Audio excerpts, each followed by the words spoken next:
Noong December 1979, chinek pa ng rumorondang gwardya ang selda ng dalawang magkaibigang nakakulong sa isang maximum security prison sa South Africa. At nang makita niya na tahimik lamang na natutulog ang mga ito sa loob ng selda ay kaagad siyang nagpatuloy sa kanyang pagroronda.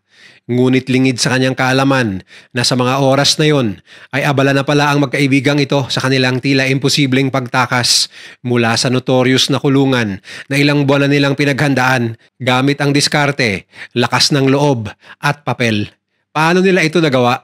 Ito ang kanilang nakakabilib na true story. Mr.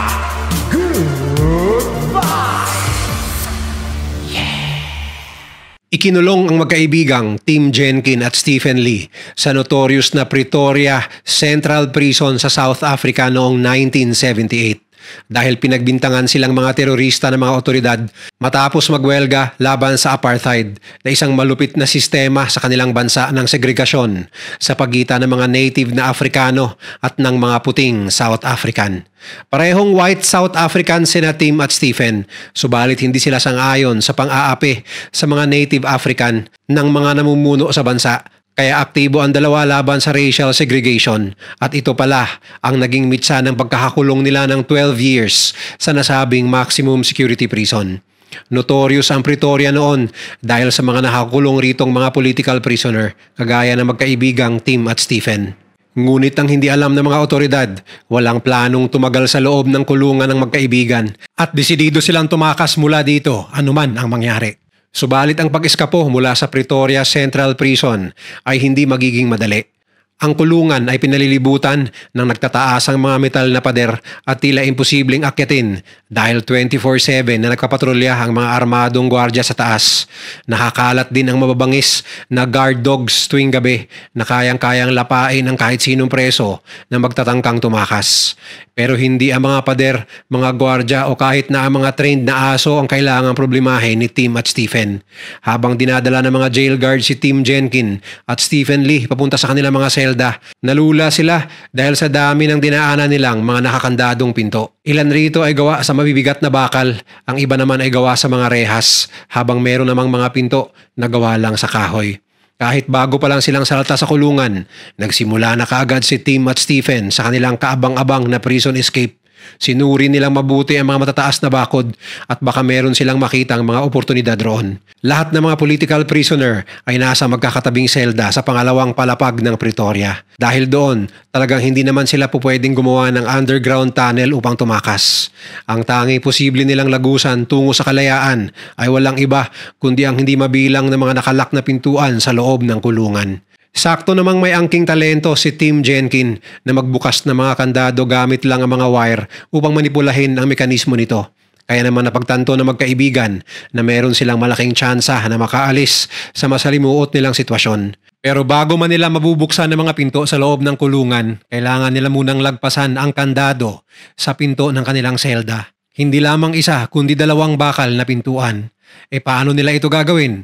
Gayoy wala naman silang tools. Biglang pumasok sa kokote ni Tim ang isang ideya. Dali-daling kumuha si Tim ng maliit na papel at ipinasok ito sa kandado ng rehas na pinto. Gamit ang papel, malalaman ni Tim ang sukat at haba ng gagawin niyang susi upang mabuksan ang kandado. Ng mga panahong yun, hindi pa masyadong komplikado ang mga ganitong uri ng kandado. At dahil sa talento ni Tim, gamit lamang ang papel at lapis, ay madodrawing niya ang forma ng susi para sa kandado ng kanyang selda. Ngunit ang kailangan niya namang gawin ngayon ay kung paano niya bubuuin ang pisikal na susi. Tila isang oportunidad na yata na nadestino si Tim at Stephen sa carpentry dahil naisipan niya na gagawa siya ng susi gamit ang mga tira-tirang kahoy sa workshop. Nang ipaalam ni Tim sa kanyang kaibigan ang kanyang plano, una ay hindi naniwala si Stephen na mabubuksan nila ang kandado gamit ang kahoy na susi. Pero wala din namang mawawala kung susubukan nila yon. Sa loob lang ng isang linggo ay tagumpay nilang nagawa ang naturang susi. Subalit meron lang silang maliit na problema. Kinakapkapan ng mga gwardya ang mga preso na nanggagaling sa workshop. Kaya magiging pahirapan ang kanilang pagpuslit sa ginawa nilang susi. Buti na lang at pinapayagan silang magdala ng termos sa loob ng workshop. Pero kahit na ganun, ay sinusuri pa rin ng mga gwardya ang laman ng termos kapag aalis na sila roon. Habang tinitingnan ang kanyang dalang termos, nadiskubre ni Tim na natatanggal pala ang ilalim na parte nito. Isang perpektong lugar na pwede niyang pagtaguan ng maliit na susi habang pinupuslit ito nang hindi na mamalayan ng mga jail guard. Maswerte talaga at walang napansin na kakaiba ang gwardya habang sinicheck ang termos na may lamang kape ni Tim. Kaya tagumpay siyang naipuslit ang susi. Dali-dali itong bumalik sa kanyang selda upang subukan ang kanyang imbensyon sa kandado. Ngunit laking pagkadismaya niya nang hindi umubra ang susing dikahoy. Gayunpaman, determinado pa rin si Tim.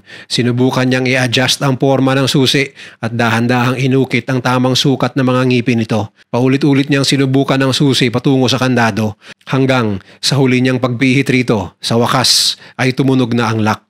Ngunit ang pagtanggal sa kandado sa rehas na pinto ay simula pa lamang ng kanyang mga kakaharaping problema. Kasunod nito ay ang paghahanap naman ng paraan kung papaano niya bubuksan ang pangalawang pinto na gawa sa solid na bakal na di hamak na mas matigas at mas mahirap buksan kumpara sa naunang pinto. Ang mas malala pa, nabubuksan lamang ito mula sa labas. Pero naisip ni Tim na hindi naman talaga imposible na ma-unlock ang kandado sa naturang pinto dahil merong maliit na bintana roon. Pero ang problema naman ngayon ay hindi maaabot ng kanya mga kamay ang mga kandado mula sa loob ng selda. Pero bago ang lahat ng yan, kailangan niya munang makabuo muli ng tamang susi para sa pangalawang pinto. Kagaya ng una niyang ginawa, sinusukat niya ang dimension ng kandado gamit ang papel tuwing Biyernes kung saan pinapayagan silang makalabas sa tapat ng kanilang selda upang maglinis at unti-unting bumubuo ng susing gawa sa kahoy doon sa workshop. Buti na lang rin at suportado si Tim ng kanyang mga kapwa bilanggo kaya maraming nagmamatsyag para sa kanya upang maiwasang mapansin ng mga jail guard ang kanyang ginagawa. Pagkalipas ng ilang araw ng matyagang paggawa ng susi, sinubukan na nga ni Tim ang kanyang pangalawang imbensyon sa metal na pintuan habang abala ang mga gwardya at ibang mga preso sa paglilinis sa kulungan. Sa muli ay saktong-sakto ang hugis ng kanyang susi at maghihintay na lang siya ng tamang panahon para rito. Subalit bigla na lang kinabahan si Tim nang mapagtantong nanatiling nakalak ang kandado kahit ilang beses na niya itong pinihit. Dahil malapit nang bumalik ang mga gwardya, napilitan si Tim na bumalik sa kanyang selda at ipagpasadyos na lang ang sitwasyon ng kandado. Kapag napansin ng mga gwardya na mayroong kakaibang nangyari, tsak, mapupurnada lahat ng kanilang pinaplano. Sa kabutihang palad, hindi nagsuspitsya ni kahit na konti ang mga jail guard at nanatiling ligtas ang sikreto ni Tim.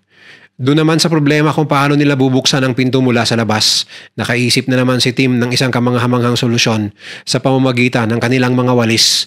Pinapayagan ng mga bilanggo na magdala ng walis sa loob ng kanilang mga selda. Gamit ng kanyang walis, lilikha si Tim ng isang handle para sa kanyang susi habang tinatangkang abutin ang kandado na nasa labas ng pinto. Gamit ang kanyang mga likha, inilabas ni Tim ang kanyang kamay sa maliit na bintana ng pinto at dahan-dahan na minanipula ang kandado habang matyaga namang naging lookout si Stephen sa mga gwardya. Matapos ang napakaraming trial and error, sa wakas ay naipasok na rin ni Tim ang susi. Subalit ang kanyang pagka-excite ay napalitan ng kaba nang bigla na lang hindi ito gumana. Upang masolusyonan ito, inadjust niya muna ng konti ang susi bago ito ibinalik sa kandado. Gabi-gabing sinusubukan ni Tim na ipasok ang susi at bawat beses na pumapalpak ito ay inuukitan niya ito base sa mga marka na naiiwan sa naturang susi. Sa loob ng 2 buwan, hindi ito tinigilan ni Tim Jenkin hanggang isang araw, sa wakas, ay matagumpay na niyang nabuksan ang kandado. Hindi maipaliwanag ni Tim ang saya na kanyang nadarama ng mga sandaling yon. Lalo na't alam niyang mayroon na siyang 2 susi na makakabukas sa 2 magkasunod na pinto patungo sa kanyang pagtakas sa Pretoria Prison. Meron pang pangatlong pinto na nakaharang upang makababa sila sa first floor patungo sa main entrance. Ngunit sa tila swerteng pagkakataon ay gumagana pala rito ang kanyang pinakaunang susi na nilikha. Kaya naman laking galak ni Tim dahil hindi niya kailangan pang bumuo muli ng pangatlong susi. Nung una, balak talaga ni Tim at Stephen na maghukay ng tunnel sa gitna ng yarda o di kaya ay akyatin ang nagtataasang mga pader. Ngunit malaki ang tsansa na makikita sila ng mga gwardya o di kaya ng mga guard dog. Kaya naman naisip ni Tim na tumakas sa Pretoria sa pamamagitan ng paglabas sa main entrance kung saan wala masyadong nakabantay na jail guard at wala ring aso. Alam ni Tim na kaya niyang gumawa ng kahit na anong susi kahit sa napakaraming pinto. At sa paraang ito, mas magiging madali at ligtas ang kanilang pag-iskapo. Napagkasunduan ng 2 magkaibigan ang suhestyon ni Tim, ngunit kailangan muna nilang malaman ang landas na kanilang tatahakin. Una, kailangan nilang malaman kung ilan at kung ano ang mga pinto na haharang sa kanila. At pangalawa, kailangan nilang i-schedule ng maigi ang kanilang pag-alis nang sa gayon ay wala silang makakasalubong na gwardya. Sa pagkakataong ito, si Stephen naman ang gagawa ng paraan upang makuha ang mga kakailanganin nilang impormasyon. Isang araw, nagpanggap si Stephen na masakit raw ang kanyang ngipin at hindi na niya kaya ang iniinda niyang kirot. At dahil wala namang dentista sa loob ng Pretoria, hinatid muna ng mga jail guard si Stephen sa klinik na nasa labas ng piitan. Habang iniiskorta ng mga gwardya, binibilang at inoobserbahan ni Stephen ang bawat pinto na kanilang dadaanan. Base sa kanyang naaalala, kailanganin nilang dumaan sa 10 pintuan bago marating ang main entrance ng kulungan. Sa kalagitnaan ng kanilang pagpaplano, nagkaroon ng bagong kakuntsaba si Tim at Stephen. Si Alex Mumbaris na nahatulan ng 4 na life sentence sa kulungan. Nang mga sandaling yon, 3 pinto pa lang ang nasusubukang buksan ni Tim. Kailangan pa niyang suriin ang mga kasunod na pinto. Ngunit ibig sabihin naman ito ay mas lalo siyang lalayo sa kanyang selda at mas mataas rin ang posibilidad na matsyempuhan siya ng mga gwardya. Tuwing gabi, napansin nila na isang gwardya lang ang nakatoka sa loob ng selda kung saan nakakulong sina Tim. Pero naging kabisado na ng mga bilanggo ang galaw ng gwardyang ito. Magpapatugtog ito ng music sa kanyang opisina, narinig naman sa buong Pretoria. At kapag natapos na ang awitin, mag-uumpisa ng roronda ang gwardya sa mga selda. Gagamitin itong oportunidad ni Tim para bumaba sa unang palapag at subukan ang pang-4 na pinto. Kagaya ng mga dati niyang ginawa, susukatin niya muli ang kandado gamit ang papel. Ngunit sa pagkakataong ito, matapos ang ilang buwan ng paulit-ulit na pag-ukit, naging eksperto na si Tim. Mas madali na siyang nakakagawa ng mga susi at sa unang pagtangka pa lang ay tagumpay na niya itong nabuksan. Kung naging madali ang door number 4, salungat naman ito ng 5 pintuan.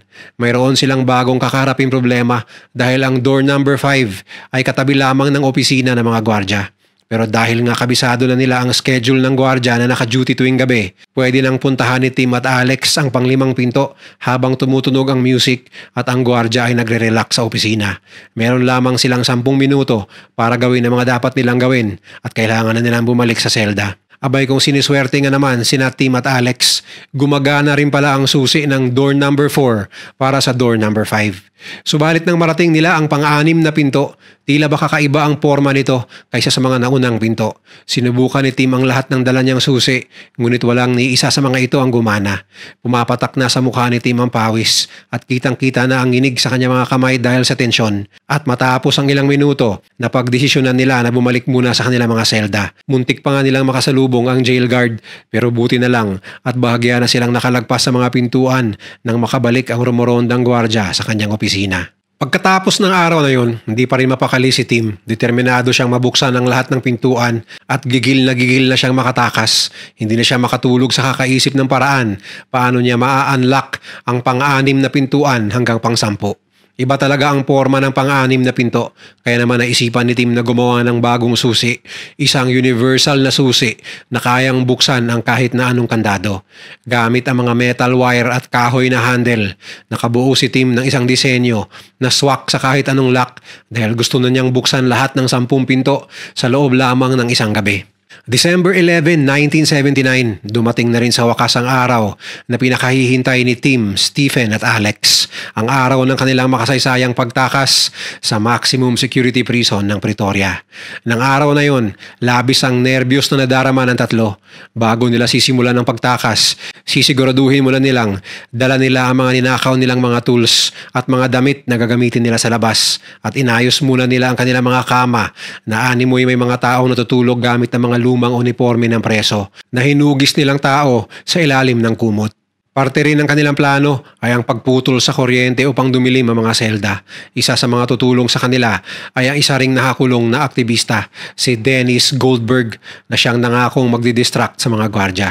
Kagaya ng dati, isa-isang binuksan ni Tim ang 2 pinto ng kanilang selda hanggang sa pang-4 na pintuan na nasa first floor.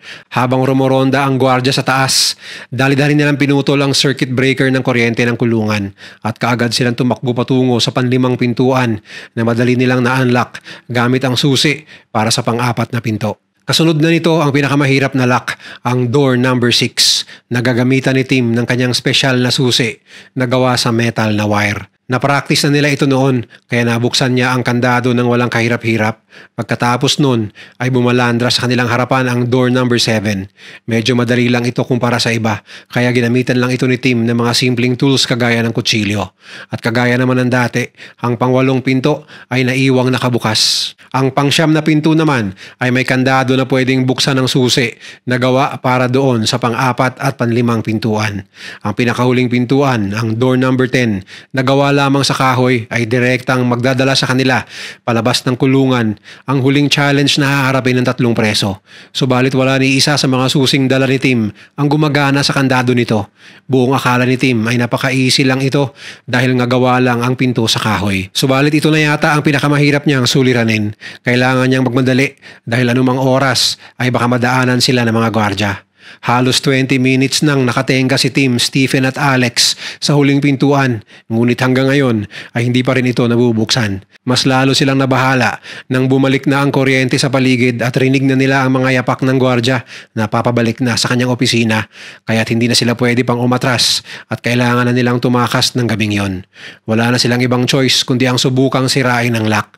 Ngunit ang problema naman ngayon ay baka marinig sila ng gwardya. Gawin pa man, ito na ang kanilang huling chance para makatakas at gagawin na lang nila ito kahit anuman ang resulta. Habang pinupukpok ni Alex ang kandado, binabantayan ni Tim at Stephen ang kanilang likuran para sa pagdating ng jail guard. Sa kabutihang palad, bigla na lang bumukas ang pinto at walang kahit na anino ng gwardya sa paligid. Ramdam na nila ang tagumpay ng mga sandaling yon at sa wakas, lahat ng kanilang pagpupursige ay nasuklian na. Ngunit kailangan muna nilang maging kalma. Nasa paligid pa rin sila ng Pretoria Prison at anumang oras ay makahabulin sila ng mga guard dog o mga jail guard. Kaagad nilang sinuot ang kanilang mga ninakaw na damit at dahan-dahang naglakad sa kalsada papalayo sa kulungan. Subalit sa kanilang paglalakad, napansin nilang mayroong 2 off-duty na gwardya na nakatambay sa malapit. Muli na naman silang kinabahan dahil siguradong mamumukhaan sila ng mga ito. Sa kabutihang palad, hindi sila pinansin ng mga ito.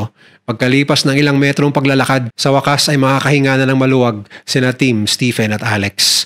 Sino ba naman ang mag-aakala na makakatakas sila sa Pretoria Prison habang isa-isang binubuksan ang 10 maximum security doors. Simula nang makatakas, nagpalipat-lipat na ng bansa sina Tim, Stephen at Alex. Nagkaroon sila ng isang kaibigan na ipinuslit sila papuntang Zimbabwe hanggang makarating sila sa Zambia, Tanzania, hanggang sa mamalagi na sila sa London, hanggang sa pagtatapos ng apartheid sa South Africa noong 1994 sa pagkakaupo bilang Pangulo ni Nelson Mandela. Totoong nakakamangha ang ginawang prison escape ng 3 South Africans na ito. Ang ilang buwang pagtatyaga gamit ang papel, lapis, kahoy, walis at sandamakmak na lakas ng loob ay nauwi sa isang matagumpay na pagtakas patungo sa kalayaan.